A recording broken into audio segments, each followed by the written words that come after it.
నేను చేసిన దాన్ని దేవుడు నా నెత్తి మీద తెప్పించాడు అంటున్నాడు. అంతటితో అయిపోయిందా? ఇంకొకటి, పాపం చేసిన వారిని పాతాళం కూడా పట్టుకోవడానికి సిద్ధంగా ఉంది. ఒకటి, పారిపోతూ ఉన్నప్పుడు పాపం పట్టుకుంది. రెండు, ఇలా పాపం చేస్తున్న వారిని పాతాళం పట్టుకోవడానికి సిద్ధంగా ఉంది. ఈ యూదులు పట్టుకుంటే చేసినటువంటి దారుణం ఏంటంటే కాళ్ళు చేతులు బొట్టన వేలు కోసారు. పాతాళం పట్టుకుంటే పరిస్థితి ఏంటంటే కాళ్ళు చేతులు కోయదు, అది కుక్కలాగా గతకనివ్వదు, అది అక్కడ ఏడుపును పండ్లు కొరుకుతూ ఉంటుంది. భయంకరం అది. అయితే ఆదోని బెజకు దగ్గర ఒక అవకాశం ఉంది. ఏంటి అవకాశం అంటే, ఆదోని బెజకు బ్రతికున్నప్పుడు చాలా చెడ్డ కార్యాలు చేశాడు, కానీ ఆయన ఎప్పుడైతే కాళ్ళు చేతులు కోయించుకున్నాడో వెంటనే ఆయనకు జ్ఞానోదయం అయింది. మన భాషలో చెప్పాలంటే ఏంటి ఆ జ్ఞానోదయం అంటే, చదువుదాం 7వ వచనం. ఎంత అద్భుతమైన మాట మాట్లాడాడు ఆయన అంటే, మొదటి అధ్యాయం 7వ వచనం నేను చదువుతున్నాను. ఏమంటున్నాడంటే, అప్పుడు ఆదోని బెజకు తమ కాళ్ళు చేతులు బొట్టన వేలు కోయబడిన 70 మంది రాజులు నా భోజనపు బల్ల కింద ముక్కులు ఏరుకొని చుండ్రి, నేను చేసినట్లే దేవుడు నాకు ప్రతిఫలం ఇచ్చాను ఆయనను అని రాయబడింది. ఏమంట, తాను పాపినని గ్రహించాడు ఆదోని బెజకు. నేను ఏం చేశానో అదే నాకు దేవుడు ఇచ్చాడు. దేవుడు మంచోడు, దేవుడు ఏం చెడ్డ చేయలే, నాకు దేవుడు నన్ను ఇబ్బంది పెట్టలే. దేవుడు చాలా మంచోడు. ఎంత మంచోడు అంటే, నేను చేసిన దాన్ని దేవుడు మరలా నాకు ఇచ్చాడు. తన పాపాన్ని గుర్తించాడు, తన పాపాన్ని ఒప్పుకున్నాడు. అయితే పాపాన్ని ఒప్పుకున్నాడు కానీ, పాపాన్ని గుర్తుపట్టాడు కానీ, పాపాన్ని క్షమించు అనలేకపోయాడు ఆదోని బెజకు.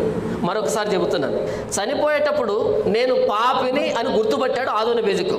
సాధారణంగా ఎవరైనా నేను పల్లెల మీదకు సువార్త వెళ్ళినప్పుడు, ఏమండి యేసుప్రభువు నమ్ముకోండి మీ పాపాలు క్షమిస్తాడు ఆయన అని చెప్పగానే వాళ్ళు వెంటనే అనే మాట, మేమేం పాపం చేసాం అంటారు.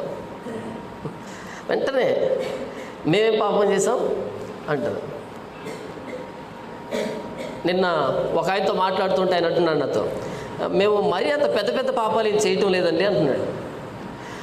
పాపాల్లో సైజులు లేవు, చిన్న పాపం పెద్ద పాపం అని లేవు, సైజులు ఏమి లేవు. పాపాన్ని పాపం అంటారు అంతే.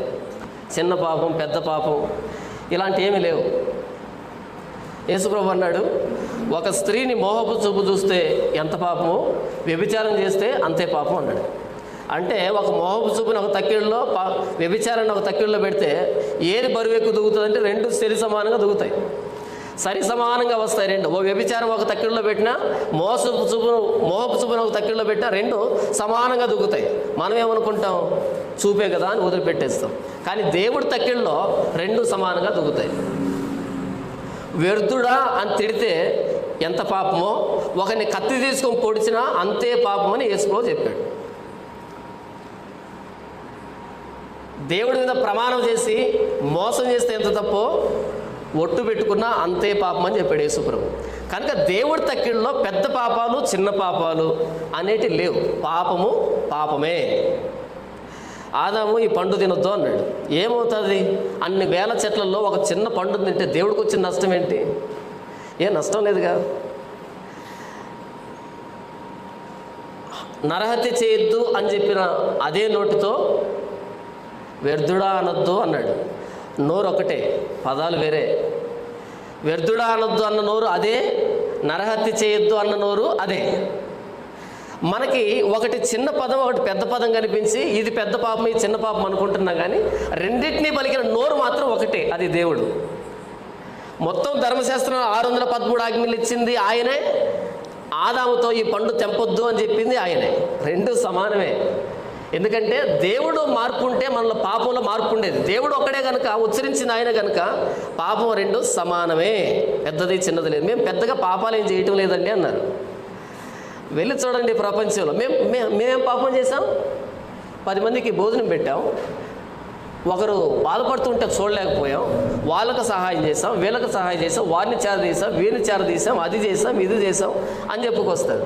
కానీ ఆదోని బెజకు నేను చేసిన దాన్ని దేవుడు మరలా నాకు ఇచ్చాడు, నేను పాపాత్ముని, ఇదే పాపం మరలా నా మీదకి తీసుకొచ్చాడు, దేవుడేం చెడ్డోడు కాదు, నేను చేసింది నాకు ఇచ్చాడు అన్నాడు. చాలా మంచోడు, ఆ విషయంలో చాలా మంచోడు.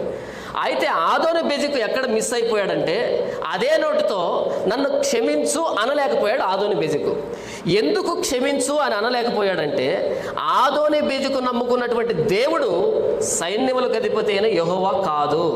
మరొకసారి, నేను ఏం చేశానో అదే దేవుడు నాకు ఇచ్చాడు అన్న ఆదోని బెజకు నా పాపాలు క్షమించు అని అనలేకపోయాడు. కారణం, ఆదోని బెజెకు కనాను దేశానికి సంబంధించిన రాజు. ఆ ఆదోని బెజెకు నమ్ముకున్నటువంటి దేవుడు ఎవరు అంటే ఆయనని అదోనీస్ అంటారు. అదోనీస్ అంటారు.